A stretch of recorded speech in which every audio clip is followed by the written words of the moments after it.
Okay, now watch this. What's that lovely lesson that you learned from John's keeping about, because I think it's well illustrated there, about the use of a brush.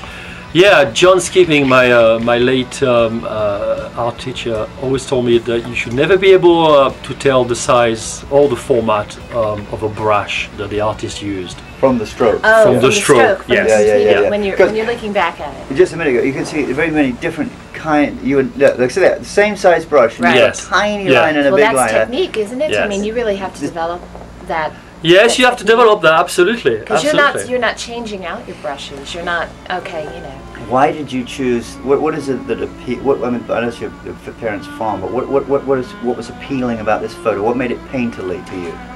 Well, first of all, it's meaningful to me because it's my parents' house in the south of France, and I took the picture myself last summer. And the sycamore trees in there, it's one of all-time favorite trees. I've painted them so many times. And the late afternoon light, which falls on that barn, that's the key, it's so beautiful. Yes. So, would you recommend that people do paint things that they, you know, that has meaning for them? Or I think it helps. Yeah. I think it helps if it's meaningful to you. You know, I think it helps a lot. You want to be inspired. In this case, as I said, the late afternoon light is my favorite light in the world to paint a landscape. Everything glows. Everything is. You get long shadows. You know, it's beautiful. That yellow is like, that's not straight out of the tube yellow, is it?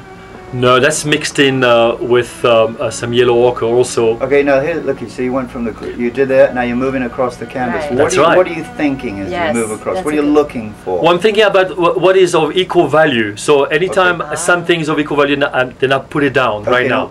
Equal value meaning? Yes. What do you mean? Meaning, you know, there's a highlight here, there's a middle light here. So you have to deal everything at the same time. I'll deal with the highlights later on. Right now, this is the first day. So you've always got your mind on where's the darkest dark, where's the lightest light. So when you're doing something, you're looking across the canvas to see where do I find something that fits this value. That's right. That's exactly it. Oh, that's so interesting. So when you're looking at the photograph, you're really studying it for those differences or those similarities.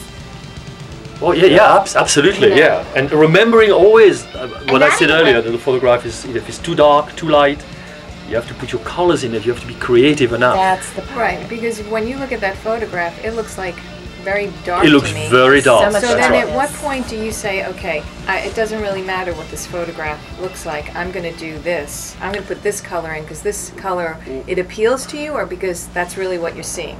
Well, in truth, the key, I mean, before I painted from photographs, I painted hundreds and hundreds of landscapes, outdoors, you know, plein air, as you say. So I know about colors, I know what's going on in the shadows, and so I'm experienced in that. But for somebody who's a total beginner, you really got to remember, that's the only way to do it, remember, okay, this dark is not that dark, there are colors in there.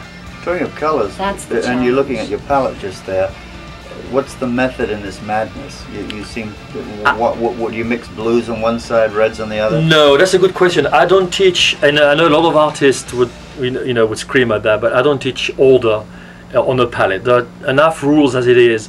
Whatever feels comfortable on the palette, you can put your blues on one side, your red in another. It's fine. What matters is what's on the canvas. Right. Now, at some point, you, and I know we're not there yet, but you have to decide, okay, that's enough for now. Yes, that's a good question, Leslie. It's coming in a few minutes.